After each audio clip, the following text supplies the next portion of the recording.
Hey guys, it's Dimitri, or fairTX, whatever you prefer. But today I want to address some things as an emotional human being and not just a content creator in a virtual presence. Therefore, if you didn't know my name, nice to meet you. So this video was inspired by my serious contemplation to delete my channel, and hopefully by the end of it, you'll have all the answers. So to begin with, I've been a content creator for 9 whole years. I've been a full-time content creator for 6, and let me explain what that means. Well, it means I was able to make a living by creating content. In my case, it also means I have a moral obligation to make that content worth your time, maybe give you a push towards wanting to learn a new skill, or and this is something I never expected, to pursue your dreams, actually, because I had quite a few people send me messages saying they've been inspired by my videos to chase some amazing things like becoming a paramedic or a police officer, or simply content creators.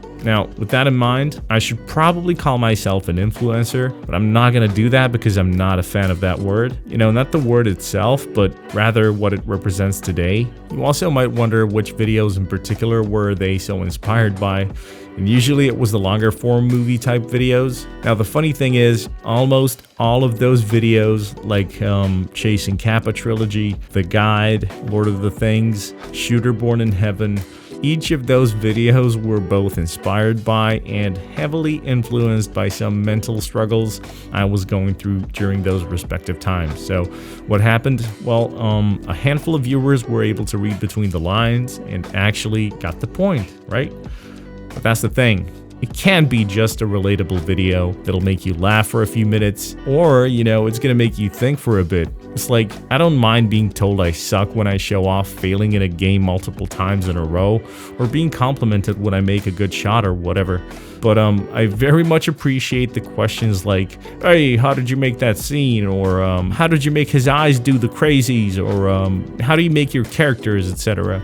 It's like, I just don't mind showing my bad days and my bad raids, because everyone has them. I made the bear look crazy by animating his eyes in a full circle, and then I offset the keyframes of the eyeballs and the surrounding muscles to make it funnier. Or I made this guy from scratch in 5 days, because I wanted a derpy Fortnite stylized ghost. Mainly to practice modeling and sculpting, but also to remind you that these are, you know, meant to be funny and derpy and entertaining videos. Sometimes it's like, man, with everything that's going on in the world, do you really want like realism and super serious? Which leads me to your biggest concern in the past few months. Where are the Tarkov videos? Why have you been making other stuff you enjoy, content creator? Yeah, I'm not gonna speak for others, but in my case, all of my videos are driven by passion, okay? Dude, if I'm passionate about something, there's probably more to that thing than what an average viewer might presume.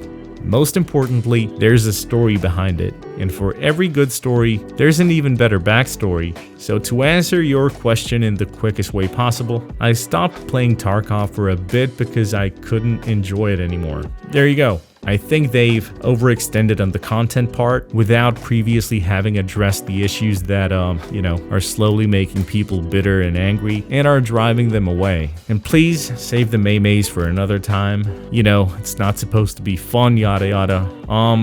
Yeah, no, it is. You know, it's supposed to give you a certain value for the time invested, but not all of your time. And when I step away frustrated, my wish to play next time slowly fades. On the other hand, I'm not a flamer, I'm not an instigator. You won't see me posting drama on Twitter. If I feel something is off, I will express my frustration through my videos, and usually in a lighthearted fashion or a skit, and then I'll back away, because I won't tell you, hey, don't play this or don't play that. You know, that's up to you. But I'm also free to make any content I like, or so I've been told. Well, that's not true. I'm totally free to make any content I like. It's just 90% of subscribers are not gonna see it. And then YouTube comes in and says, okay, your subscribers are not watching your videos. We're not gonna push your videos out there. Therefore, you're not gonna grow. Think of it as a YouTube shadow ban, right? dude, I'm never complaining about the algorithm. Like, viewers are the algorithm, okay? So when you hear someone complaining, oh man, my videos are perfect, I just can't get them out there. So there's this thing called click-through rate, and it shows you what percentage of the viewers who have seen either your title or a thumbnail clicked on the video. So if your video got shown to 100,000 people and you get 10,000 views, what do you know? It's a 10% click-through rate. You know, I'm not saying YouTube is perfect, but creators fail to acknowledge their mistakes and blame it on the algorithm, which in turn is controlled by the viewers when you really think about it. So I'm never gonna blame YouTube for my videos not making it. I'm gonna blame it on myself because I think I'm having a rough time accepting the fact that I'm not gonna be able to make anything other than Tarkov, or else it's never gonna get views. You know, I can also be cynical and say every YouTuber cares about views, but not every YouTuber cares about, you know, views in the traditional sense. You have YouTubers who are just hunting for likes just for the sake of it. You know, they want to be famous or whatever. Then you got YouTubers who care about views to spread the message. You know, a healthy, inspiring message, whatever it may be. And you know, with YouTubers with teams, they got a man for everything. They got a scriptwriter, editors, they got GFX designers, they even have music producers, and of course they have analysts and managers. Each time I upload a video, dude, I'm all over the analytics for days, you know, reading the metrics, examining which of my videos performed well, which underperformed, at which point the viewers clicked off, at which point they returned. It's like a whole science behind it. Of course, I'm not gonna go any deeper into the back end of it, but it's a fact that we as creators have the power to see what changes we can make in our production to make the videos more enjoyable. Sure, it's a given you can't please everyone, but you're not supposed to, right? And now take all that into consideration, coupled with the fact that my puny self is a one-man army. Like, physically, I cannot do everything. Well, no, it's not true, I can. It just takes a whole lot longer. But in the end, I make those videos exactly how I planned them. You know, not everything in my videos is perfect, bro. But that's the thing, I'm happy with it, because it's mine. You know, the viewers get 100% organic content. I'm not trying to inflate anything. I'm not trying to be someone I'm not. If I make something you don't like, you know, dude, let me know. That's why I always say I love constructive criticism, but you gotta understand, I never tried presenting myself as a professional this or that. Well, technically I'm a professional content creator. I make a living by doing that. Or, you know, I was able to up until recently. All right, you get my gist now. Content creation, right? So again, speaking for myself when I say this, my dream as a content creator was to make enticing, fun to watch, inspiring video game movies, if that makes sense. But sometimes, some stories require a different approach, a different game. More time to get to know the game, make 3D assets, write a decent storyline, you know, the whole 9 yards. Well, in my case, the decision to make anything other than Tarkov has completely ruined my channel, and I take full responsibility, right? But dude, it's okay, you know, this is not irreparable, nor have I stopped making Tarkov content, you know, indefinitely. I'm gonna have a Tarkov video ready in a few days. But I guess I just wanted a little bit of freedom, you know? Yeah, when I put it like that, I think that's exactly what it is. However, I didn't expect thousands of people to unsubscribe because I stopped posting about Tarkov, and we're talking like 3,000 subs in the last few months. On the other hand, I think it was absolutely necessary because, well, then they weren't here for me, yeah? They were here for me playing Tarkov. But hey, I don't blame anyone for leaving. I can only blame myself, but I'm not even gonna go there because being a content creator, well, it's a game of trial and error. You make decisions, you gotta take responsibility. I tried to branch out twice, I failed both times, so I think it's safe to say that from now on, pretty much all you're gonna be seeing on this channel is Tarkov content. You know, videos, movies, animation. Which brings me to my main point. I have deleted the last 11 videos I made. So 11 DMZ videos. I'm sorry if you guys didn't like them or didn't even give them a chance. But I made a dedicated channel for DMZ and Warzone, so if you want to check that out, it's down below.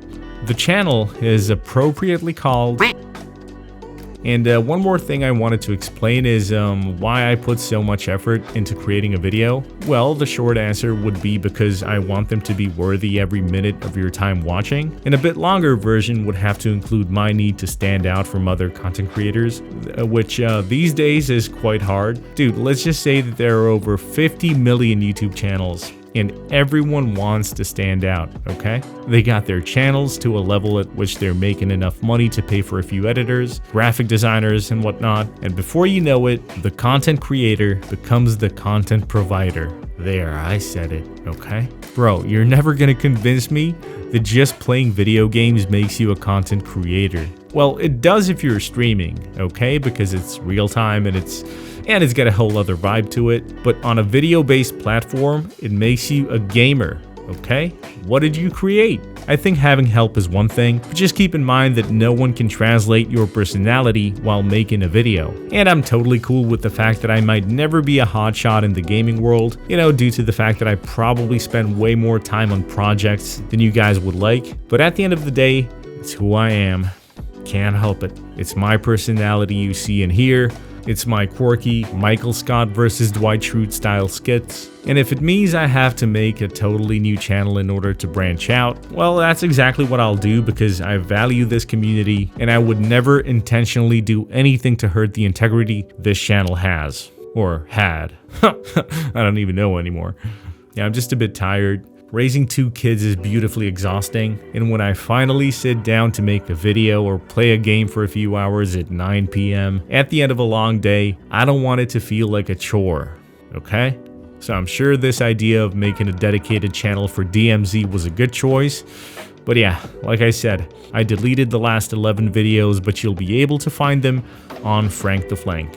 So, hopefully I've answered all of your questions and or concerns you might have had, except for the streams actually. I'm doing my best to get a few weekly streams back on schedule, and I think it might possibly happen sooner than you'd expect. But hey, I want to thank you guys for watching, and see you in a bit.